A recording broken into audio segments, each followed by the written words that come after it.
नमस्कार YouTube channel शिक्षालय में आप सभी का स्वागत है। मेरा नाम है रेणु यादव। हम अब ये सीख रहे हैं कि किसी भी दो आयंस के कंबाइन करने से उनका फॉर्मूला किस तरीके से बनाया जाता है। आज हम बात करेंगे कि सोडियम कार्बोनेट को किस तरीके से हम बनाते हैं। तो दो चीज है यहाँ पर, एक है सोडियम जिसको हम सिंबलाइज करते हैं Na से, और एक है कार्बोनेट CO3 नेगेटिव। मैं आपको चार्जेस पे बता दिए इसके। अब आप ध्यान से देखिए कि कोई भी पॉली एटॉमिक कंपोनेंट अगर आपके पास है, कोई भी पॉली एटॉमिक आयन अगर आपके पास है, तो उसके चार्जेस आपको याद करने पड़ेंगे, ठीक है। क्योंकि किस तरीके से फॉर्म होता है वो पूरी लंबी कहानी है, 9th स्टैंडर्ड में है भी नहीं। तो अल्टीमेटली आपके पास एक ही चॉइस है कि ये कैसे बना, कैसे ये चार्ज इसके ऊपर आया। वो सोचने और समझने से अच्छा है कि याद कर लीजिए कि भैया कार्बोनेट पे यानी CO3 पर 2 नेगेटिव चार्ज होता है। सोडियम की बात कर लेते हैं। सोडियम का एटॉमिक नंबर 11 है, कॉन्फ़िगरेशन हो गया 2, 8 और 1, ठीक है ना। अब तक के आपने जितने भी लेक्चर्स सुने हैं उसमें हमने हर बार ये कहानी रिपीट की थी कि किसी भी एटम को स्टेबिलिटी के 8 इलेक्ट्रॉन जरूरत होते हैं। 8 का आधा 4 हुआ तो शेयर करेगा, 4 से आधा कम हुआ तो अपने इलेक्ट्रॉन्स देगा। अब वो कहानी भी मुझे लगता नहीं बार बार कहने की जरूरत है, क्योंकि अगर आपने लेक्चर्स को ध्यान से सुना है तो आप समझ ही गए हैं कि सोडियम के आउटरमोस्ट शेल में सिर्फ एक ही इलेक्ट्रॉन है। यानी ये उन एलिमेंट्स की कैटेगरी में आता है जिसको अपना एक इलेक्ट्रॉन देना ही पड़ेगा अपने आप को स्टेबल करने के लिए, ठीक है। यानी सोडियम अपना एक इलेक्ट्रॉन देगा, सोडियम अपना एक इलेक्ट्रॉन देगा तो उसके ऊपर एक नेगेटिव चार्ज आ जाएगा, ठीक है। इस इक्वेशन को भी अब आपको लिखने की जरूरत नहीं है, आपको देखते ही पता चल जाएगा कि सोडियम एक इलेक्ट्रॉन लूज करेगा तो उस पर आ जाएगा 1 पॉजिटिव चार्ज। क्लियर। मैं फिर आपसे कहूंगी कि अगर आपने लेक्चर्स को बहुत ध्यान से सुना है तो ये कॉन्सेप्ट आप समझ जाएंगे स्ट्रेट अवे। फिर आपको इसमें किसी भी बीच में मध्यस्थता की जरूरत नहीं पड़ेगी कि ये लिख कर देखें, एटम का स्ट्रक्चर बना के देखेंगे, नहीं। ठीक, चलिए। तो Na1 पॉजिटिव होता है, लेकिन CO3 होता है हमारा 2 नेगेटिव। इसकी वैलेंसी हुई 1, इसकी वैलेंसी हुई 2। ध्यान रखिए कि वैलेंसी हमेशा ये होती है जो सब ये सुपर स्क्रिप्ट में लिखी जाती है ना, ये वैलेंसी होती है। तो अब हमें क्या करना है, क्रिस क्रॉस करना है। यानी सोडियम का मल्टीप्लीकेशन 2 से और CO3 का मल्टीप्लीकेशन होगा 1 से। इसका मतलब CO3 का होल 1, और 1 लिखने का कोई औचित्य नहीं, तो इसका मतलब Na2CO3। औचित्य नहीं का मतलब है कि 1 अगर आप नहीं भी लिखेंगे ना तो मान के चला जाएगा कि 1 ही है। तो अल्टीमेटली सोडियम कार्बोनेट का फॉर्मूला हो गया Na2CO3। दोबारा से सुनिए, Na का मल्टीप्लीकेशन 2 से हुआ तो 2 हमने यहाँ लिख दिया सबस्क्रिप्ट में, और CO3 का मल्टीप्लीकेशन 1 से हुआ, पूरे ग्रुप का मल्टीप्लीकेशन हुआ है 1 से। यानी CO3 का पूरे ग्रुप का मल्टीप्लीकेशन 1 से हुआ था। जैसा कि मैंने आपको यहाँ बताया, 1 लिखने का कोई औचित्य नहीं होता, क्योंकि 1 नहीं भी लिखा जाएगा तो माना जाएगा 1 ही है। तो आप लिखेंगे Na2CO3, और ये जो बीच में गैप छोड़ा है ना, ऐसा कोई गैप नहीं छोड़ना है।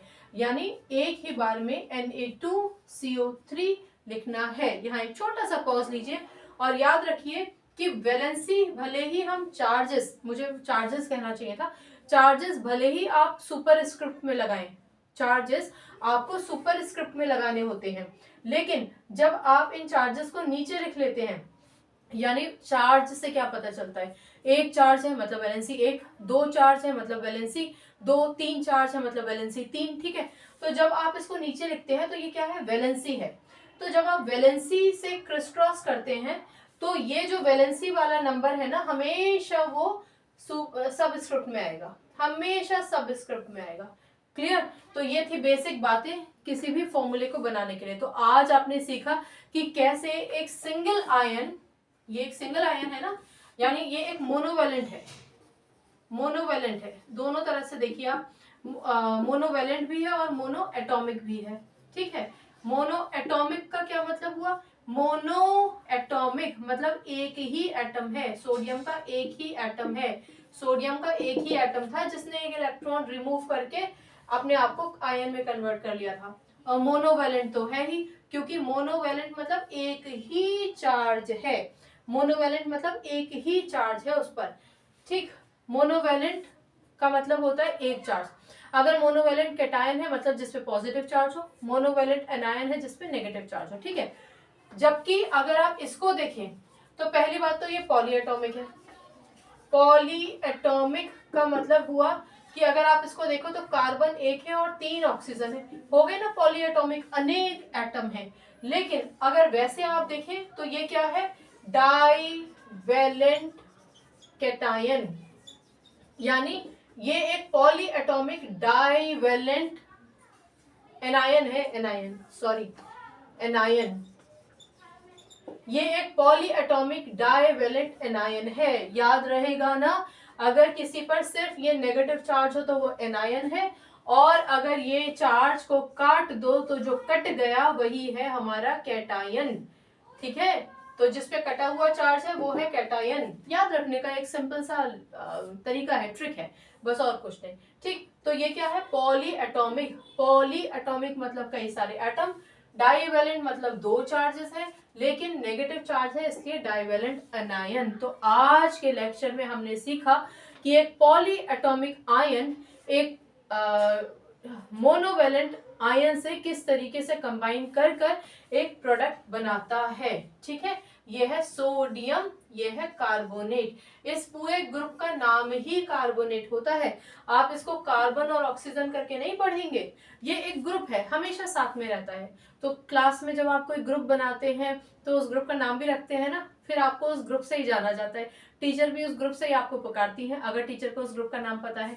ऐसे ही CO3 एक ग्रुप है जिसे हम कहते हैं कार्बोनेट, और ये हमेशा एक एनायन ही है, यानी इस पर आप हमेशा 2 नेगेटिव चार्ज लगा देखेंगे, राइट। तो ये था आज का पूरा ज्ञान। सोडियम कार्बोनेट का फॉर्मूला आपको कैसे वर्कआउट करना है, कैसे लिखना है, कैसे बनाना है, ठीक है। आज के इस छोटे से लेक्चर में इतना ही। अभी थोड़ी देर बाद फिर मिलेंगे, कुछ और फॉर्मूलेज हम डिस्कस करेंगे। सारे फॉर्मूलेज इकट्ठे नहीं डिस्कस कर रही हूँ ताकि आप एक एक फॉर्मूले को देखें, पढ़ें, समझें और फिर आगे बढ़ें, ठीक। बाकी केमिस्ट्री से अपनी केमिस्ट्री अच्छी बनाइए, शिक्षा ले आइए, अपना ख्याल रखिए, खुश रहिए, सकारात्मक रहिए, और ये मत सोचिए कि केमिस्ट्री मेरे बस का नहीं है। केमिस्ट्री तो सबके बस का है, क्योंकि सबकी जिंदगी में बसा है केमिस्ट्री। आप जितना भी कुछ खाते पीते ना, देखिए कितना सारा वो केमिकल्स, जिससे हम कहते हैं ना, केमिकल्स बहुत सारे मिले हुए हैं, हमारे खाने को खराब कर रहे हैं। उसके अलावा भी कुछ ऐसे केमिकल्स होते हैं जो बहुत ज़्यादा ज़रूरी होते हैं, बहुत सारे मिनरल्स बहुत ज़्यादा ज़रूरी होते हैं। तो है तो सारे केमिस्ट्री से जुड़े ही ना, इसलिए केमिस्ट्री है वंडरफुल सब्जेक्ट। नमस्कार।